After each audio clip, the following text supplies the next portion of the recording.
So we're looking here at whether something's proton or neutron rich.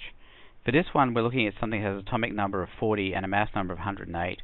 So what we should do first is go look at a periodic table and figure out what we're dealing with here. And as you can see, we're dealing with zirconium, which has an atomic number of 40 and it has a mass number of 91.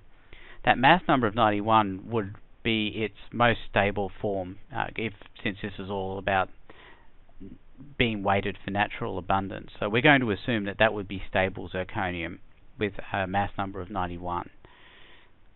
So going back to the problem here, we have zirconium, and what we're dealing with is 108, but stable zirconium, or what I'm calling stable zirconium, which we get off the periodic table, is going to be 91.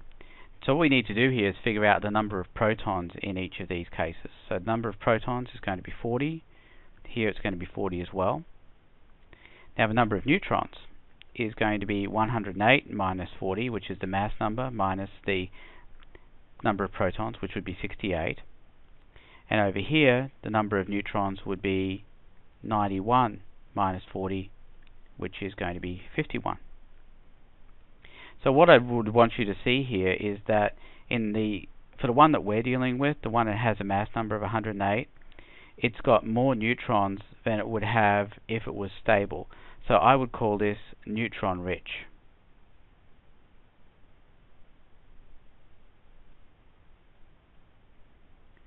Now because it's neutron rich, it's going to decay in a certain way, and that manner is going to be by beta minus decay. So beta minus decay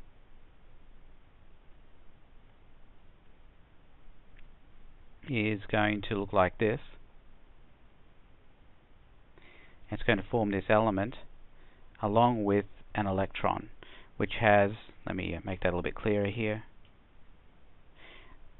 which has an atomic number of -1 because its charge is negative and a mass of 0. So what we're going to end up with here as an element is going to be element 41 and 108. And if we look at the periodic table, we can see that that would be Nb, niobium.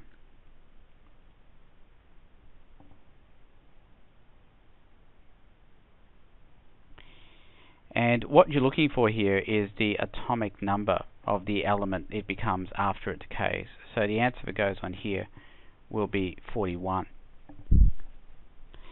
Now the reason that it decays via electron decay or beta minus decay is because effectively what's going on is it's neutron rich, and a neutron, if you really think about it, is really nothing more than the combination of a proton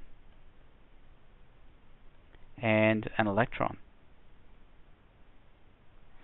So if you add all this up, think about what you get here. You get 1 and 0 as the charge. So the charge on the neutron is 0 and the mass is going to be 1. So you can see that it's really just a proton, which is really a hydrogen nucleus, plus an electron.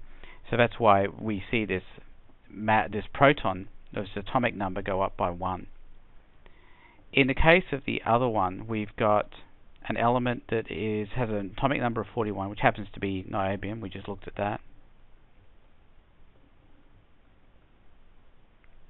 And a mass number of 81.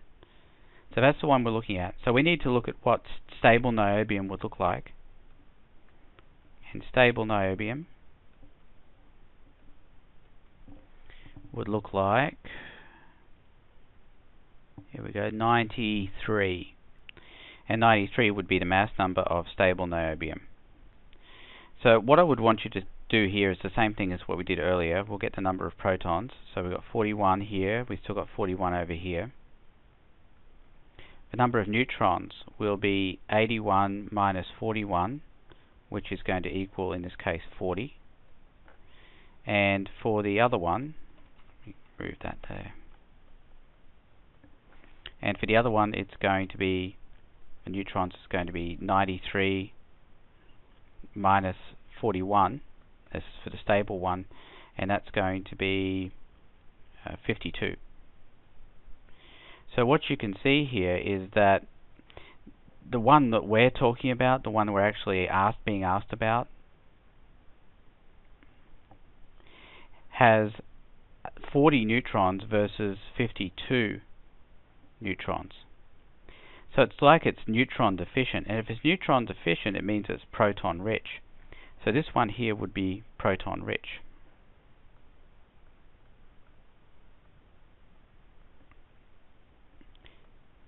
Now, as such, what will happen is that it will decay via positron decay, which is going to make sense because if it's proton rich, it's going to want to get rid of positive charges. So let's look at our element here, 81 NB 41. I'll put that down a little bit here.